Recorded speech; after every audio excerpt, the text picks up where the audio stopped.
शेतकरी मित्रांनो नमस्कार. मित्रांनो, चिकाटी मेहनत आणि नवे प्रयोग करण्याची तयारी असेल तर अगदी मर्यादित साधनातही मोठं यश मिळवता येतं. हे वसाहत तालुक्यातील इंजनगाव येथील प्रयोगशील शेतकरी सदाशिव आडकीने यांनी सिद्ध करून दाखवलंय. मित्रांनो, सदाशिव आडकीने या छोट्या शेतकऱ्याने करोड रुपये कसे कमवले, त्यांची यशोगाथा, त्याची संपूर्ण अपडेट माहिती आपण या व्हिडिओमध्ये पाहणार आहे. मित्रांनो, व्हिडिओ शेवटपर्यंत पहा. चॅनलवर तुम्ही नवीन आला असाल चॅनलला सबस्क्राईब करून ठेवा. असेच महत्त्वपूर्ण व्हिडिओ तुम्हाला भेटत राहतील.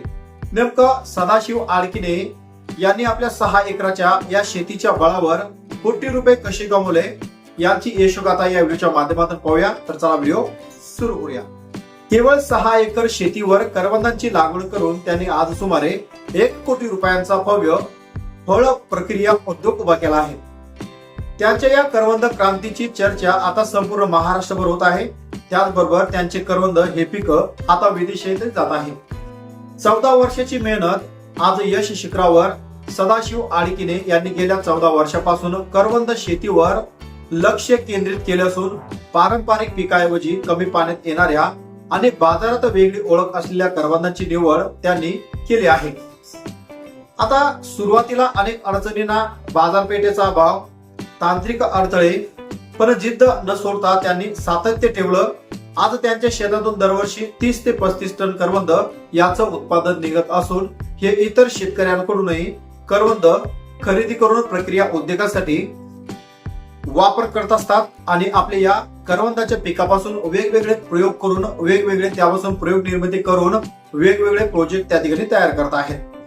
त्यांच्या या करवंद पिकाला विदेशातही चांगली मागणी आली असून विदेशात सुद्धा त्यांचे करवंद पीक मोठ्या प्रमाणात त्यांचा खप होतोय.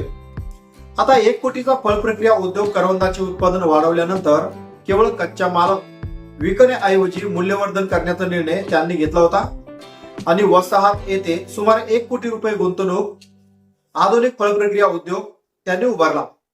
आता या उद्योगात सध्या पुढील उत्पादनं तयार केली जातात, जसं की करवंद चेरी असेल, करवंद लोणचे असेल, आंबा लोणचे असेल. करवंद चिरीला राज्यभरात मागणी. आडकीने यांच्या करवंद चिरीला बाजारपेठेत मोठी पसंती मिळत आहे.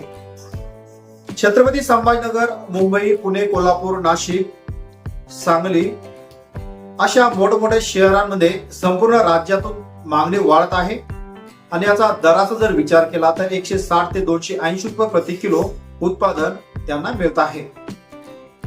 करवंद पीक हे डोंगराळ भागात येणारं महत्वाचं पीक आहे आणि या करवंद पिकामुळं शेताला चांगलं वरदान सुद्धा प्राप्त झालं आहे. करवंद पिकापासून उत्पादन तर होतच, परंतु करवंद पिकाला कुठल्याही प्रकारे कुठल्याही जंगली जनावरांपासून नुकसान होत नाही, हे त्या ठिकाणी महत्वाचं आहे. आता वर्षाला 30 टनापर्यंतच्या उत्पादनामुळे त्यांना स्थिर आणि चांगला नफा मिळू लागला होता. आता लोणच्यापासून वाईन पर्यंतचा प्रवास त्यांचा खूप महत्वाचा आहे. आडकीने यांनी केवळ पारंपरिक उत्पादनांवर न थांबता नव्या प्रयोगांची वाट धरली. करवंदापासून वाईन तयार करण्याचा त्यांनी यशस्वी प्रयोग ठरवला. नांदेड येथील कृषी प्रदर्शनामध्ये त्यांच्या करवंद वाईनची बोली लावून विक्री मोठ्या प्रमाणात करण्यात आली. आता भविष्यामध्ये मोठ्या प्रमाणावर वाईन उत्पादन करून नवीन बाजारपेठेत निर्माण करण्याचा त्यांचा मानस आहे.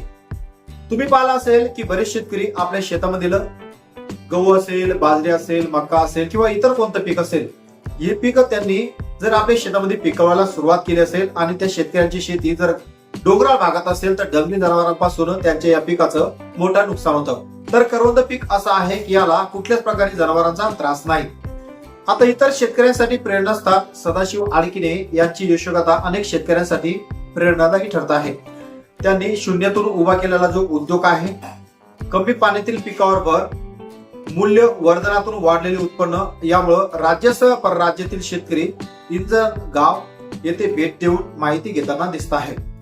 ग्रामीण तरुणांसाठी नवी दिशा फळ प्रक्रिया उद्योगामुळे स्थानिक पातळीवर रोजगार निर्मिती सुद्धा त्यांनी सुरू केली आहे. आता सदाशिव आडकीने हे एकदम ग्रामीण भागातील आणि कमी शेती असलेले, त्याचबरोबर कमी क्षेत्रफळाची शेती असलेले शेतकरी आहे. स्थानिक पातळीवर रोजगार निर्मिती करण्याचा त्यांचा मानस हा खरा ठरला आणि ग्रामीण भागातील तरुणांना शेतीसोबत उद्योगाची जोड देण्याचा मार्ग या उपक्रमातून दिसून येतो. यशाचा मंत्र करवंदापासून लोणचे आणि चेरी तयार करून आम्ही हक्काची बाजारपेठ निर्माण केली. आता वाईन या उत्पादनावर भर देत आहेत. सदाशिव आडकीने प्रयोगशील शेतकरी मर्यादित जमिनीत प्रतिकूल परिस्थिती आणि कमी संसाधन असूनही सदाशिव आडकीने यांनी जिद्द आणि नवा जो प्रयोग असतो हा नवा प्रयोग आणि मेहनतीच्या जोरावर करवंद क्रांती घडवून आणली आहे.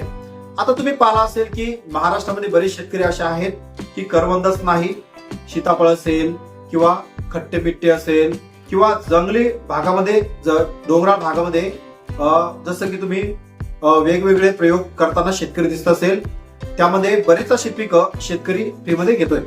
आता त्यांची वाटचाल शेतकऱ्यांना केवळ शेती न करता ऍग्री उद्योजक बनवण्याची प्रेरणा देखील शेतकऱ्यांना देत आहे. तर अशा प्रकारे 6 एकरातून 1 कोटीचा प्रयोग सदाशिव आडकीने यांनी यशस्वी करून दाखवला आणि त्यांच्या या करवंद पिकाला आपल्या भारतातच नाही तर परदेशातही चांगली मागणी मिळत आहे. त्यांचा हा करवंदाचा पीक परदेशात सुद्धा चांगल्या मोठ्या प्रमाणात सेल होतो आहे. तर अशा प्रकारे सदाशिव आडकीने जे नवीन शेतकरी आहेत किंवा जे सुशिक्षित शेतकरी आहेत यांना त्यांच्या प्रयोगशील शेतीमधून चांगला अभ्यास त्या ठिकाणी देत आहेत आणि बरेच शेतकरी करवंदाची शेती आता महाराष्ट्रभर करताना दिसत आहे. तर सदाशिव आडकीने यांनी आपल्या शेतामधील करवंद पिकाची लागवड करून त्यांनी जो हा महत्वाचा निर्णय घेतला आणि आदर्श शेतकऱ्यांसमोर जो आदर्श ठेवला, मित्रांनो हे तुम्हाला कसं वाटलं नक्कीच कमेंट मध्ये कमेंट करून कळवा. आणि तुम्हाला करवंदाची शेती जर करायची असेल तर तुम्ही सदाशिव आडकीने यांच्या शेतावर जाऊन संपूर्ण अभ्यास प्रक्रिया करूनच त्या ठिकाणी करवंद पिकाची लागवड करू शकता. मित्रांनो व्हिडिओ कसा वाटला, व्हिडिओ मधील माहिती कशी वाटली, माहिती तुमच्या फायदेची वाटली असेल, सदाशिव आडकीने यांचा जो संघर्ष आहे यांची जी प्रक्रिया आहे तुम्हाला कशी वाटली नक्कीच कमेंट मध्ये कमेंट करून कळवा. आणि असेच उद्योगशील व्हिडिओ तुम्हाला भेटत राहण्यासाठी आपल्या चॅनलला सबस्क्राईब करून बाजूला असलेल्या बेल आयकॉनला नक्कीच प्रेस करा आणि हा व्हिडिओ तुमच्या त्या शेतकऱ्यांना नक्कीच शेअर करा जे शेतकरी शेतीसोबत जोड व्यवसाय करण्याची तयारी ठेवत असतील.